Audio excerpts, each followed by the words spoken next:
Hey everybody, it's Callus. Welcome back to Callus Crew Challenge 2, the round of 16. This is the first match in real time between these two teams.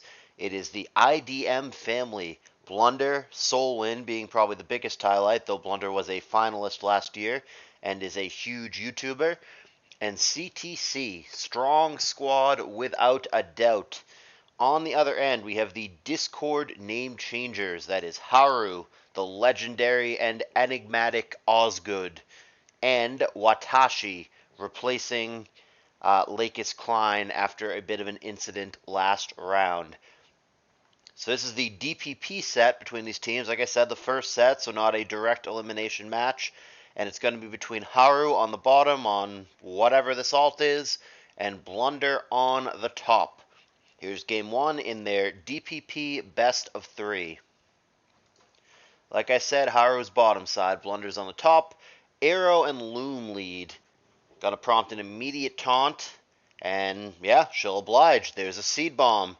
Gonna go for focus punch as rocks come down. She'll oblige with that as well. So Arrow is gonna get rocks down and otherwise do a whole lot of nothing, as the early advantage clearly belongs to Haru. Ironhead comes down, as does T-Bolt, but Empoleon taking those no problem. 30% is whatever, and it's got lefties. Her own rocks come down, and here's Gyra for an Intimidate, which does not affect Surf. So flat out Pokemon advantage by one for Haru here, though she does get her own Gyra in, stepping on rocks. She's healthier nevertheless, but it's a DD for Blunder, who backs out of the way. And now it's a DD for Haru. We know that Rachi has Thunderbolt, and that's going to be enough to scare her out. And there is the Thunderbolt. Knowing that that's coming, the best thing Haru can do is go to a Water Poke. Interesting. Gyra returns. Surf, pretty low. Non-lefties Gyra for Blunder. Gyra on Gyra again, once again having to hit those rocks, and there is DD for a second time. That's just +1 speed, however, because the attack part got negated by the Intimidate. As such, Outrage is going to come up short, and the Retaliation Waterfall gives Haru a bigger lead. But it's a quick revenge kill, back to where we were with Haru up 1, 5-4 at this moment. D-Knight comes in, hits rocks on the way in, Surf 21%, non-lefties, immediate Outrage, survived and resisted, and roared away to Heatran in the back, previously unrevealed.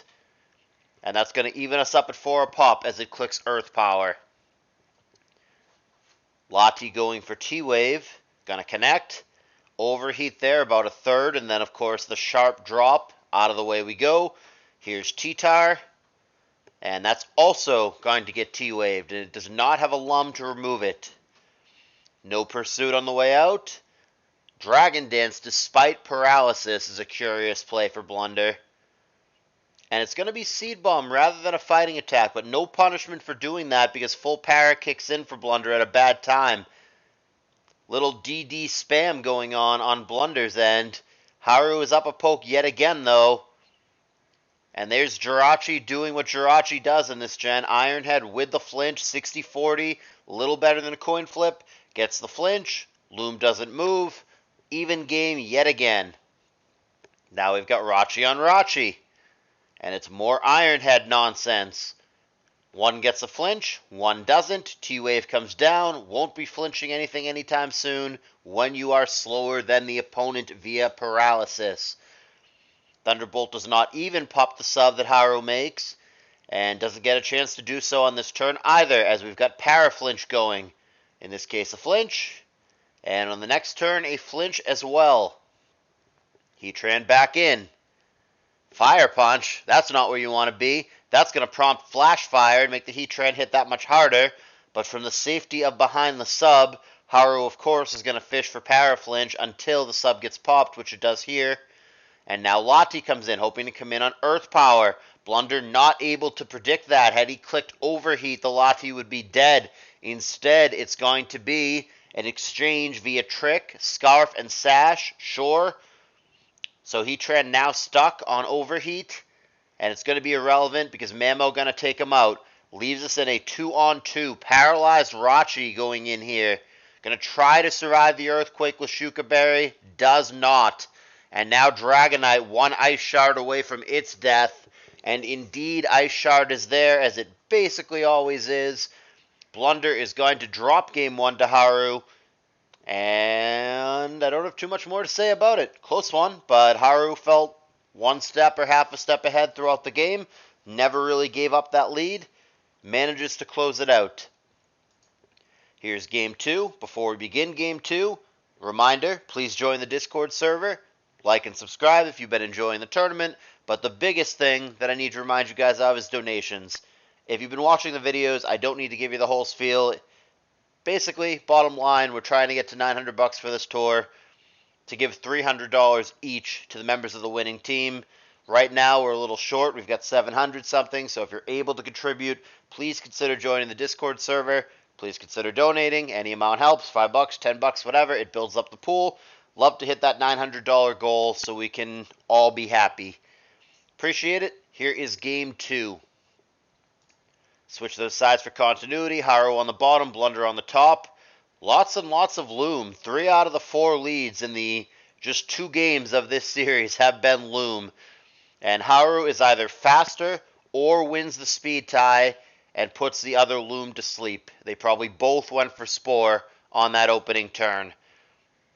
So it's going to be Meta coming into Pert. Going to be a Mash, which Pert obviously can handle. And they're both going to establish Rocks. Loom comes in, still sleeping, and it takes an Earthquake just fine, but unless it wakes, it's in Ice Punch danger immediately.